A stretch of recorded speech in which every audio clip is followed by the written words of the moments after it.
When life knocks you down, what really helps you get back up? Is it natural talent, hard work, or the small everyday struggles that secretly build strength and character, turning regular people into stronger and more successful versions of themselves over the years? The first time I saw my dad cry, I was 12 and we were sitting in our broken-down Honda in the grocery store parking lot. He'd just been laid off from the factory where he'd worked for 15 years. The pink slip was crumpled in his calloused hands, and his shoulders were shaking in a way that made my stomach twist into knots. "What are we gonna do, Dad?" I asked, not really understanding what unemployment meant, but knowing it was bad. He wiped his eyes with the back of his hand and looked at me through the rearview mirror. "We're gonna figure it out, kiddo. One day at a time." I thought that was just something adults said when they didn't have real answers. I was wrong. What followed were 3 years that I wouldn't understand until decades later. 3 years that would teach me everything about what really builds strength in people, and why some folks rise while others fall apart when life hits them hardest.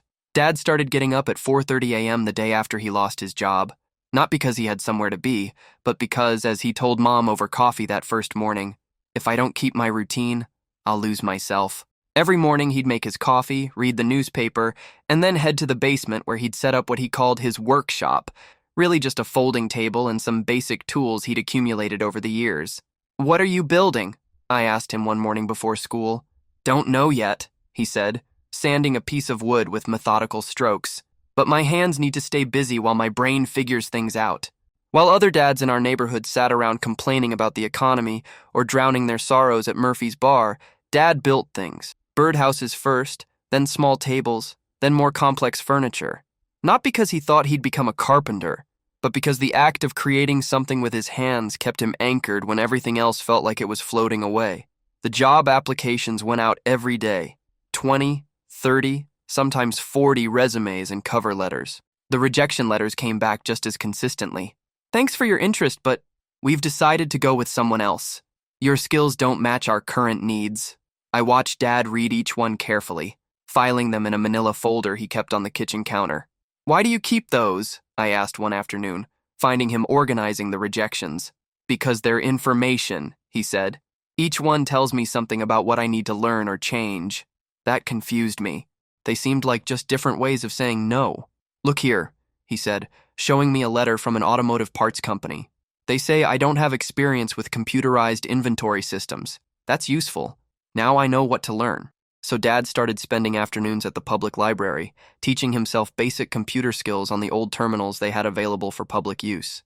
He'd come home with pages of handwritten notes about Excel spreadsheets and database management, practicing on our ancient home computer until late into the night. Mom worked double shifts at the diner to keep us afloat, coming home exhausted with grease stains on her uniform and aching feet. But even she found ways to turn our crisis into something productive. "We're going to learn to make every dollar count," she announced one evening, spreading grocery store circulars across the kitchen table. "And we're going to learn to cook things we've never tried before." What followed was an education in creativity born from necessity. Mom taught herself to make bread from scratch because it was cheaper than buying it. She learned to turn cheap cuts of meat into meals that tasted like they came from expensive restaurants.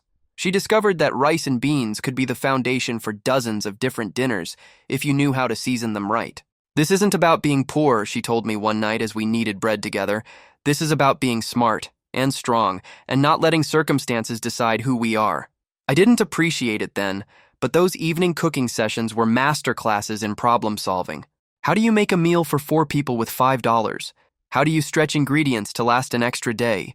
How do you maintain dignity and joy when your margins are razor thin? The answers came in small daily innovations. Mom learned to buy chicken when it was on sale and break it down herself instead of paying for pre-cut pieces. She discovered that a well-stocked spice rack could transform the cheapest ingredients into something special. She mastered the art of making soup from scraps that would have been thrown away in our old life. Meanwhile, Dad's workshop projects were getting more ambitious. Word had gotten around the neighborhood about his furniture, and people started asking if he'd build things for them. A coffee table here, a bookshelf there, custom cabinets for Mrs. Patterson next door. "I'm not trying to become a furniture maker," he told Mom one evening, counting the modest payment from his latest project. "But people appreciate good work, and good work pays." The money wasn't much, but it kept us from drowning while the job search continued. More importantly, I watched my dad discover skills he never knew he had. His pieces weren't just functional, they were beautiful. Clean lines, perfect joints, finishes that gleamed like they belonged in expensive stores. "How did you learn to do this?" I asked, running my hand along a dining table he'd just completed. "I didn't," he said. "I'm learning. Every piece teaches me something new." That was Dad's secret weapon, though I wouldn't recognize it for years. He treated every challenge as education instead of punishment. When a joint didn't fit right, he didn't curse or give up. He figured out why and made sure it didn't happen again. When a customer wanted modifications he'd never attempted, he researched and experimented until he could deliver exactly what they envisioned. 18 months after the layoff, Dad finally got a job interview for a supervisory position at a smaller manufacturing company. The pay was decent, the benefits were good, and they were impressed by his combination of factory experience and the computer skills he'd taught himself. But there was a catch. "They want someone who can also handle facility maintenance," he told us over dinner. "Basic electrical, plumbing, carpentry. They can't afford separate people for everything." The old dad might have seen this as an impossible requirement. The new dad saw it as an opportunity. "Good thing I've been practicing," he said, gesturing toward the workshop. He got the job. But instead of abandoning his woodworking, Dad kept building. The workshop moved from the basement to the garage, and his evenings and weekends were filled with projects that were now paying for family vacations and college savings instead of just keeping us above water. "You know what I learned?" Dad told me years later when I was home from college and helping him finish a custom entertainment center. "I always thought strength meant being tough enough to handle whatever got thrown at you, but real strength is being curious enough to learn from whatever gets thrown at you." I was studying business at the time, convinced that success came from having the right connections, the best education, or some kind of natural talent that separated winners from losers. Dad's perspective seemed almost naive. I graduated with honors, landed a job at a consulting firm in Chicago, and spent the first 5 years of my career convinced I was on the fast track to success. I had the MBA, the sharp suits, the confidence that came from never really having been tested. Then the recession hit. The layoffs at our firm were swift and brutal. Entire departments disappeared overnight.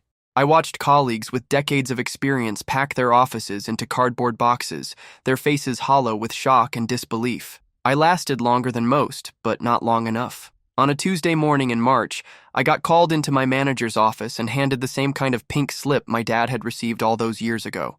The difference was, I had no idea what to do with it.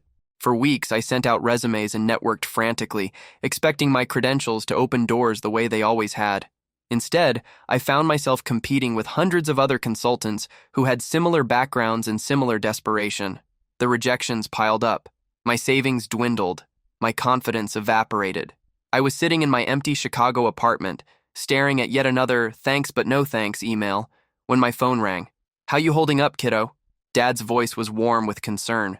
"I don't know what I'm doing wrong," I said, the frustration finally spilling over. "I have the education, the experience, the references, but nothing's working." Dad was quiet for a moment. "You remember when I lost my job at the factory?" "Of course. What do you think got me through that time? Was it because I was naturally tough? Because I worked harder than other people?" I thought about it. "I don't know. You just kept going." "I kept learning," he corrected. Every day, every rejection, every small project in the workshop, I treated everything like it was teaching me something I needed to know. But what am I supposed to learn from rejection letters? Same thing I learned. What the market actually wants, not what I think it should want. That conversation changed everything. Instead of just sending out generic resumes, I started researching companies deeply, understanding their specific challenges, tailoring my approach to show how I could solve their particular problems. Instead of just networking at formal events, I started volunteering for nonprofits, joining community organizations, and building relationships based on shared interests rather than just professional advancement. Most importantly, I started building skills that weren't on my resume. I learned basic web design because I noticed small businesses struggling with their online presence. I studied social media marketing because I saw how it was transforming customer relationships. I took a course in project management because I realized my consulting experience had gaps in practical implementation. None of this was glamorous. Much of it felt like busy work when I was used to high-level strategy sessions and million-dollar client engagements. But each small skill, each new connection, each rejected application that taught me something about market realities, they were all building something I couldn't see yet. The breakthrough came from an unexpected direction. A nonprofit where I'd been volunteering needed help with a fundraising campaign. They couldn't afford a real consultant, but they were desperate enough to let me try applying my business background to their challenge. The campaign was successful enough that other nonprofits started asking for similar help.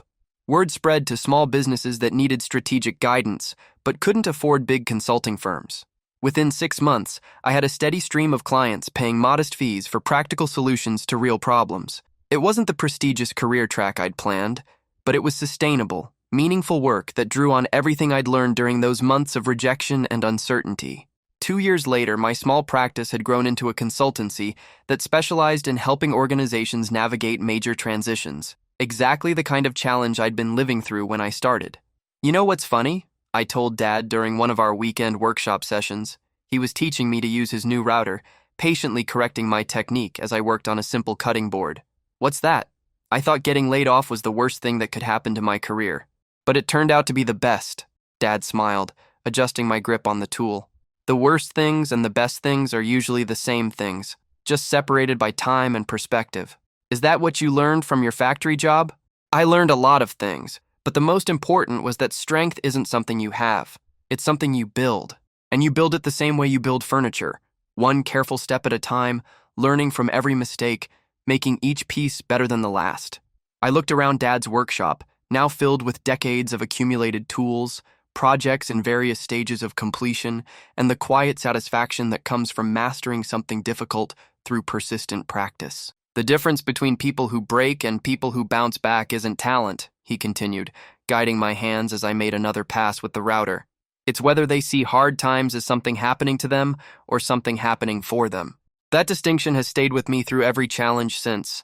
When clients face crises, when my own business hits rough patches, when life delivers the inevitable setbacks that nobody escapes, I remember Dad's workshop and Mom's kitchen, and the 3 years when our family learned that strength isn't about avoiding struggles. It's about letting struggles teach you things you can't learn any other way. The small everyday battles, figuring out how to stretch a dollar, learning a new skill on the internet, finding meaning in work that isn't your dream job, treating rejection as market research, those are what build the kind of character that lasts. Not because they're dramatic or inspiring, but because they're consistent and cumulative. Every morning, Dad got up at 4:30 and went to his workshop. He was building more than furniture. He was building the habit of showing up when things were hard. Every evening, Mom experimented with new ways to make cheap ingredients taste good. She was building more than dinner. She was building the confidence that comes from creative problem-solving under pressure. Those small daily acts of persistence and adaptation, practiced over months and years, created the foundation that everything else was built on. When Dad finally got his new job, he was ready for it. Not because he'd been naturally talented or because he'd worked harder than everyone else, but because he'd used his time in the valley to become a different kind of person. The same process that strengthened our family during those 3 difficult years continues in my own life today. Every small client who can't pay much but needs help. Every skill I learn because the market demands it rather than because I find it interesting. Every setback that forces me to question my assumptions and adapt my approach. These aren't the dramatic moments that make good stories, but they're the moments that build the kind of strength that actually matters. Not the ability to avoid being knocked down, but the ability to get back up with more wisdom, more skills, and more compassion than you had before. When life knocks you down, what really helps you get back up isn't some reserve of natural toughness, or even the willingness to work harder than everyone else. It's the accumulated wisdom that comes from treating every struggle as a teacher, every setback as a setup for something better, and every day as an opportunity to build something stronger than what was broken. That's the strength we don't see, not the dramatic moments of triumph, but the quiet daily choices to learn, to adapt, to show up, and to build character one careful step at a time. I think about this every time I meet someone who seems impossibly resilient, wondering what secret they possess that others don't. The answer is always the same. There is no secret, only accumulated practice at treating difficulties as opportunities for growth. Take Maria, one of my current clients. She owns a small bakery that nearly went under during the pandemic. When I first met her, she was drowning in debt, facing eviction, and convinced she'd lost everything she'd worked for. "I don't know how to do this," she told me, gesturing helplessly at the empty storefront that had once been bustling with morning coffee crowds. "I'm just a baker. I don't know about pivoting and adapting and all these business words." But as we talked, I realized Maria had been practicing resilience her entire life without knowing it. She'd immigrated from El Salvador at 19, speaking minimal English. She'd worked 3 jobs while learning the language and saving money. She taught herself to bake by watching YouTube videos and experimenting in her tiny apartment kitchen. Every challenge she'd faced, from figuring out health department regulations to learning to manage employees to dealing with difficult customers, had been preparation for this bigger crisis. "You already know how to do this," I told her. "You've been doing it for 15 years. Together, we broke down the pandemic pivot the same way she'd learned to bake, one small experiment at a time. We started with delivery to her existing customers. When that worked, we expanded to online ordering. When that succeeded, we added baking kits so families could make her recipes at home. Each step built on the previous one. Each small success gave her confidence to try the next challenge. Within 6 months, her revenue was higher than it had been before the pandemic. You know what I learned?" Maria told me recently as we celebrated her bakery's 5th anniversary. "I always thought I was just surviving, just getting by, but I was actually getting stronger." That's the pattern I see everywhere now. People who think they're just surviving are actually building the exact skills they'll need for future challenges. The single mother working 2 jobs isn't just paying bills, she's developing time management and prioritization skills that would impress any CEO. The student paying for college by working in restaurants isn't just earning tuition money. He's learning about customer service, team dynamics, and working under pressure. The construction worker laid off in his 50s who starts a handyman business isn't just trying to pay his mortgage. He's discovering entrepreneurial skills he never knew he had. The recent graduate taking a job that's beneath her qualifications isn't just marking time. She's learning how organizations actually function from the ground up. These aren't consolation prizes or silver linings. They're the real curriculum for building lasting strength, the kind that can't be taught in classrooms or inherited from talented parents. My dad understood this instinctively.